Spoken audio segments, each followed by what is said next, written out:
રડાવ્યા પરંતુ હવે હસાવી રહી છે। દેશભરમાં 2 દિવસ ચાલેલી ટ્રક હડતાલથી હાલાકી જરૂર પડી છે, પરંતુ આ ટ્રક હડતાલ ડુંગળીનું વાવેતર કરતા ખેડૂતોને ફળી છે।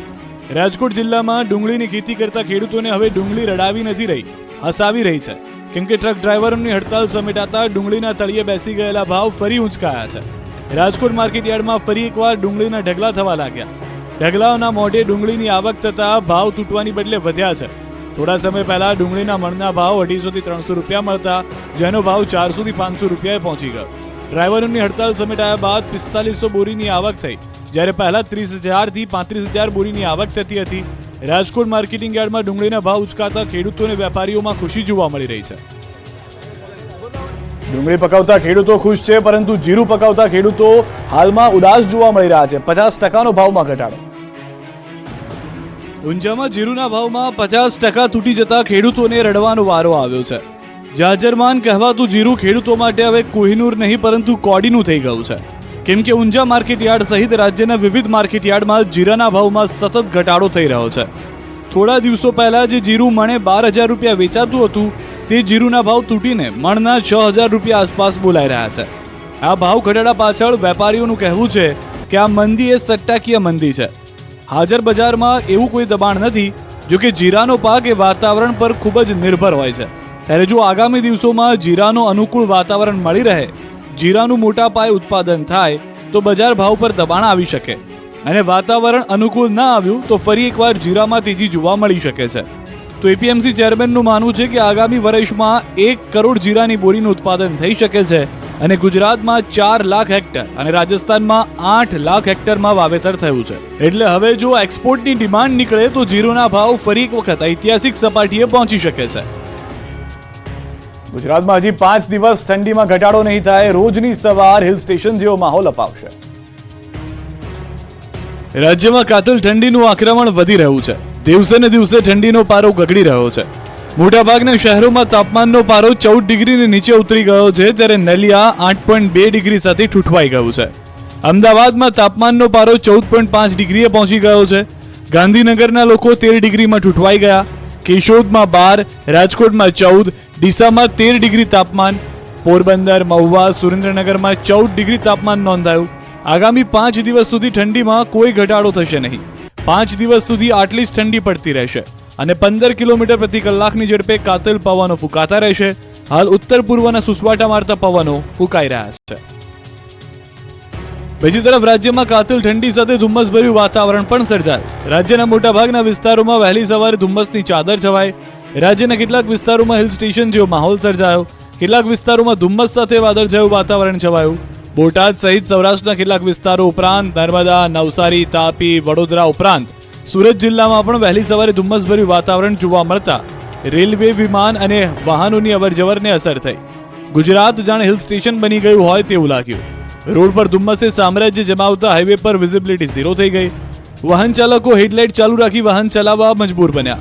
ધુમ્મસ સાથે સાથે ભેજવાળું વાતાવરણ રહેતા ખેતી પાકમાં નુકસાન થવાની ખેડૂતોમાં ડરનો માહોલ છવાયો। ધુમ્મસને કારણે ખેડૂતોએ વાવેલા જીરું, એરંડા, ચણાના પાક પર અસર પડી શકે છે। આંબાના મોરને પણ નુકસાન થવાની સંભાવના છે। ધુમ્મસભર્યા વાતાવરણને લઈ ખેડૂતોમાં ચિંતા પ્રસરી। અમદાવાદ વાસીઓ દંડ ભરવામાં પ્રથમ આવ્યા, કરોડો રૂપિયાનો દંડ ભર્યો। અમદાવાદ વાસીઓને પોલીસ ટ્રાફિક નિયમો બાબતે ગમે તેટલું સમજાવો તેમ છતાં નિયમો તોડવામાં અવ્વલ રહ્યા છે। અમદાવાદમાં 2023ના વર્ષમાં ટ્રાફિક પોલીસે 15 કરોડ 18 લાખ રૂપિયાનો દંડ વસૂલ્યો। 2022માં 15 કરોડનો આંકડો હતો। 2 વર્ષમાં અમદાવાદ વાસીઓએ ટ્રાફિકના નિયમો ભંગ કરીને 30 કરોડ રૂપિયા દંડ ભર્યો। આ વર્ષની વાત કરીએ તો ટ્રાફિક પોલીસે સૌથી વધુ ભારે વાહન પાસેથી દંડ વસૂલ કર્યો। ટ્રાફિક પોલીસે સૌથી વધુ 4 વ્હીલર ચાલક અને ભારે વાહનોને દંડ ફટકાર્યો।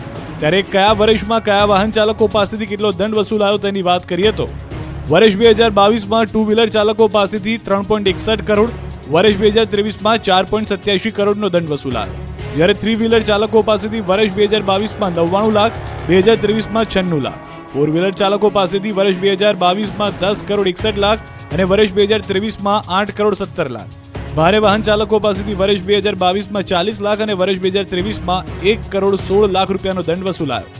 શહેરમાં છેલ્લા 6 માસથી ભારે વાહનો અકસ્માત અને મોતના કિસ્સામાં વધારો કરી રહ્યા છે।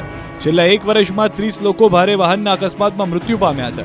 હજુ પણ ઈ મેમો કરોડોના રૂપિયાના દંડ ઉઘરાવવાના બાકી છે, જેથી હવે ટ્રાફિક પોલીસે વાહન ચાલકો વિરુદ્ધ કાર્યવાહી શરૂ કરી છે. હવે સાધુઓના પણ ફેક એકાઉન્ટ બનવા લાગ્યા છે. જૂનાગઢના એક સાધુનું ફેક એકાઉન્ટ બનાવનારની ધરપકડ થઈ છે.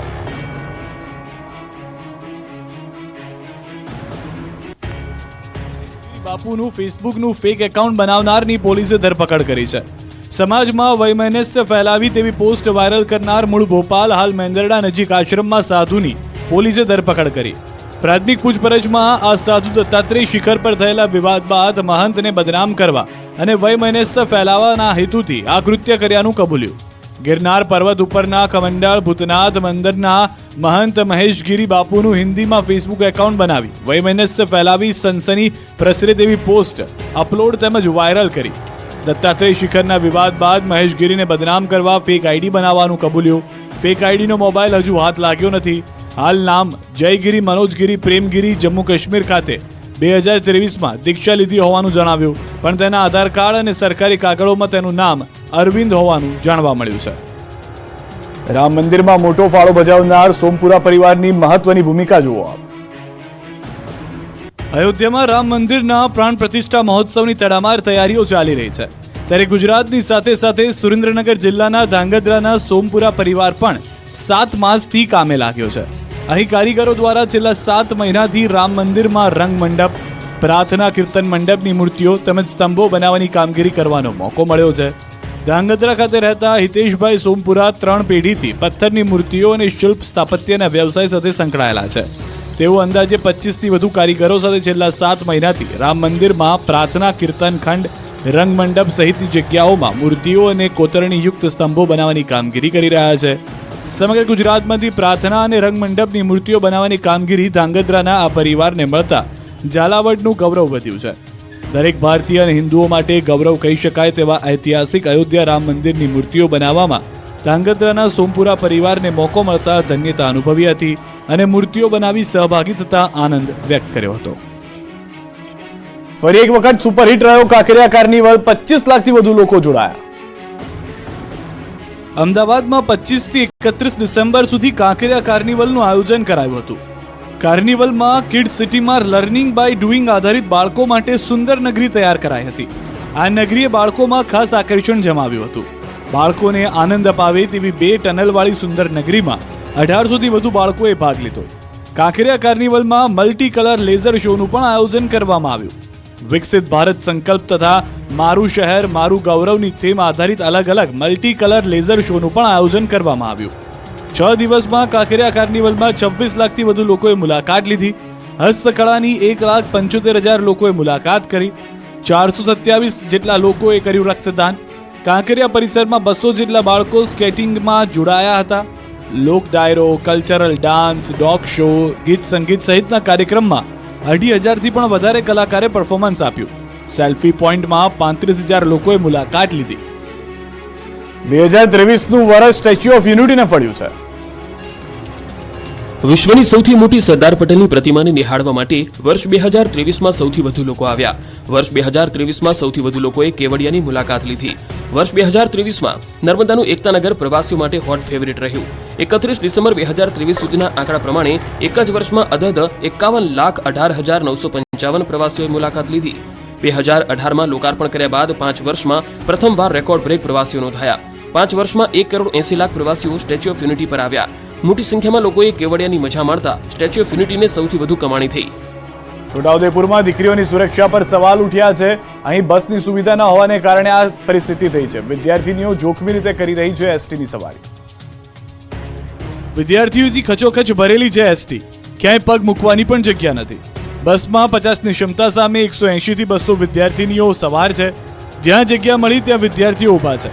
આ જોખમી અને કહેવાતી સલામત એસટી સવારીના સલામત દ્રશ્યો છે છોટાઉદેપુરના. છોટાઉદેપુરમાં વિદ્યાર્થીઓ દરરોજ જોખમી મુસાફરી કરી રહ્યા છે. આ ઘટના માત્ર આજકાલની નથી. છેલ્લા ઘણા સમયથી આ વિસ્તારના વિદ્યાર્થીઓ વાહનોમાં જોખમ લઈને શાળા સુધી પહોંચવા મજબૂર છે. વિદ્યાર્થીઓ ભલે એસટી બસમાં સવારી કરી રહ્યા હોય તેમ છતાં આ દ્રશ્યો જોખમી છે, કેમ કે બસ વિદ્યાર્થીઓથી ખીચોખીચ ભરેલી છે.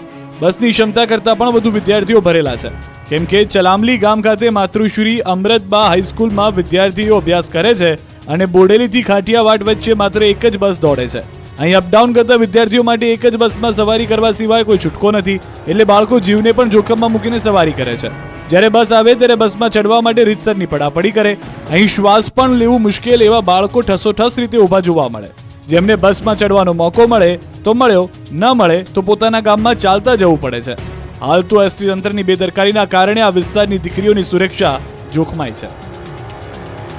ફેમસ થવાની ઘેલછામાં રાજકોટમાં 5 યુવાનોએ મોંઘી દાટ કારમાં કર્યા જોખમી સ્ટન્ટ. રાજકોટના યુવાનો ફેમસ થવાના અને રીલ્સની ઘેલછામાં જાણે ગાંડા થઈ ગયા હોય તેવું લાગી રહ્યું છે.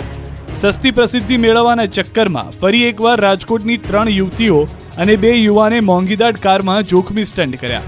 જાણે પોતે કોઈ સારું કામ કર્યું હોય તે રીતે બોનેટમાં બેસી 5 યુવાનોએ એવા સીન સપાટા માર્યા કે રોડ પર જતા અન્ય વાહન ચાલકોને જીવ જોખમમાં મુકાયા. દ્રશ્યોમાં જોઈ શકાય છે કે રોડ પર થાર ગાડી જઈ રહી છે. પૂરપાટ જતી કારના આગળના બંને દરવાજા ખુલ્લા રાખી 2 યુવકો ઊભા છે અને સ્ટન્ટ કરી રહ્યા છે. 2 યુવકો જીપમાં બંને સાઈડ ઊભા રહી હાકલા પડકારા કરી રહ્યા છે. જ્યારે 2 યુવતી કારના રૂફટોપ ઉપર ખોલી ઊભી છે, જ્યારે એક યુવતી ચાલુ કારના બોનેટ પર બેસીને સ્ટન્ટ કરી રહી છે. જાણે કોઈ ગાર્ડનમાં ફોટોશૂટ ચાલતું હોય તે રીતે આ યુવાનો ફોટો પડાવી રહ્યા છે. એક યુવાન તો સ્ટીયરિંગ પણ ઊભા પકડી કાર ચલાવી રહ્યો છે. સોશિયલ મીડિયામાં